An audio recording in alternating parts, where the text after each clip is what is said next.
আসসালামু আলাইকুম, আমি মুজাহিদ আমার সবাইকে স্বাগতম জানাচ্ছি মাইক্রোসফট অফিস অ্যাপ্লিকেশন কোর্স 2016 এ। গত ভিডিওতে ইনসার্ট মেনুর হেডার এন্ড ফুটার সেকশনের হেডার এন্ড ফুটার নিয়ে আলোচনা করেছিলাম। তো আজকে আলোচনা করব পেজ নাম্বার নিয়ে। তো পেজ নাম্বারে লেফট ক্লিক করার পর এখানে কয়েকটি অপশন চলে আসছে টপ অফ পেজ। তো টপ পেজ বলতে আমরা বুঝতে পারছি যে পেজের উপরে যে নাম্বারিংটা থাকবে। তো টপ পেজে ক্লিক করার পর এখানে অনেকগুলো ইন্টারনাল পেজ নাম্বার আমরা দেখতে পাচ্ছি। তো এখানে বিভিন্ন ডিজাইনের পেজ নাম্বার রয়েছে। তো এখান থেকে আমরা যে কোনো ডিজাইন পছন্দ করে আমাদের কাজ করতে পারবো। বটম অফ পেজ দেখতে পাচ্ছি, অর্থাৎ পেজের নিচে যে পেজ নাম্বারটি থাকবে সেটা আমরা এখান থেকে পছন্দ করে নিতে পারবো। তারপর পেজ মার্জিন আমরা দেখতে পাচ্ছি, অর্থাৎ পেজের নিচে পাশে ডান রাইট সাইডে অথবা লেফট সাইডে যদি আমরা পেজ নাম্বার দিতে চাই তাহলে পেজ মার্জিন থেকে আমরা পছন্দ করে নিতে পারবো।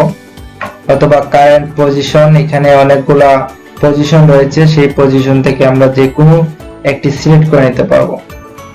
অথবা ফরম্যাট নাম্বার, আমরা যদি কাস্টমাইজ করে নাম্বারিং দিতে চাই তাহলে এই ফরম্যাট নাম্বার থেকে আমরা নাম্বারিং করে দিতে পারবো। তারপর এখানে রিমুভ পেজ নাম্বার, আমরা যদি নাম্বারিং দেওয়ার পর নাম্বারটি আবার পুনরায় রিমুভ করতে চাই তাহলে এখান থেকে আমরা রিমুভ করতে পারবো।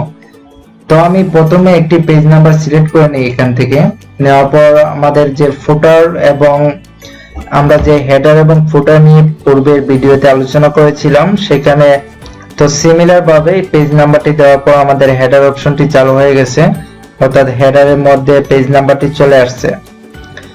তো আমরা এখান থেকে যদি চাই যে আমাদের পেজ নাম্বারটি আবার পরিবর্তন করব, সেই ক্ষেত্রে এখান থেকে যে কোনো পজিশনে আমরা পেজ নাম্বারগুলো চেঞ্জ করে দিতে পারবো। তবে আমরা পেজ মার্জিন থেকে যে কোনো পেজ নাম্বার এখান থেকে যে কোনো পেজ নাম্বার চুজ করে দিতে পারবো। এখানে কিছু ইন্টারনাল ডিজাইন রয়েছে, তো এরকম আমরা পছন্দ করতে পারবো।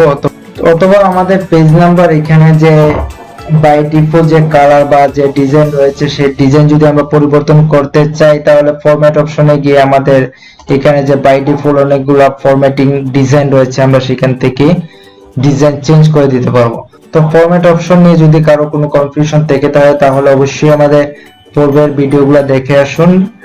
পূর্বের ভিডিওগুলোতে ফরম্যাট নিয়ে বিস্তারিত আলোচনা করা আছে, সেই ভিডিও যদি আপনারা দেখে আসেন তাহলে অবশ্যই ফরম্যাট সম্পর্কে কোনো কনফিউশন থাকবে না ইনশাআল্লাহ।